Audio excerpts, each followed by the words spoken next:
United worker union بلدیہ شرقی کی جانب سے حسب روایت ہر سال کی طرح اس سال بھی دیوالی کے تہوار کے موقع پر تقریب کا اہتمام کیا گیا۔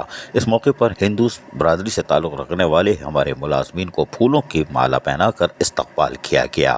میونسپل ورکر ٹریڈ الائنس کے صدر سید ذوالفقار شاہ، ڈائریکٹر سالڈ ویسٹ مینجمنٹ بوج فیاض قاضی، اے ڈی عامر عباس، پنڈت وجے مہاراج، ملک اعجاز، صدام حسین، دانش تنویر حسین، الیاس مٹھو، نوید غوری، الیاس سندھو، عباس احمد، محمد صفدر اور دیگر نے ہندو ملازمین سے یکجہتی کے اظہار کے لیے شرکت کی۔ اس موقع پر خطاب کرتے ہوئے سید ذوالفقار شاہ نے کہا کہ دیوالی کا تہوار اتحاد و یکجہتی اور بھائی چارے کا درس دیتا ہے۔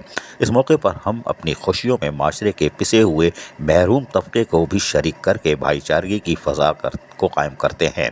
انہوں نے دیوالی کے موقع پر ایڈوانس تنخواہوں اور 25% اضافی الاؤنس کی ادائیگی پر سالڈ ویسٹ مینجمنٹ بورڈ کی انتظامیہ کا شکریہ ادا کیا۔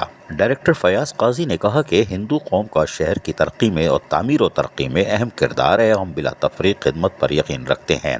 اس موقع پر انہوں نے پنڈت وجے کمار مہاراج کو کیک پیش کیا۔ اس موقع پر مہمانوں کو سندھی ٹوپی اور اجرک کا روایتی تحفہ بھی پیش کیا گیا، جبکہ دیوالی کا کیک کاٹ کر ملازمین کو پیش کیا گیا۔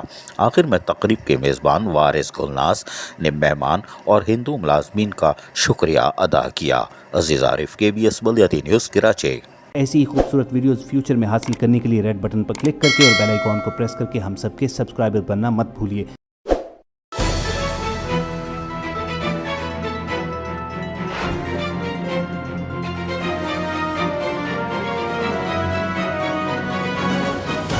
KBS بلدیاتی نیوز۔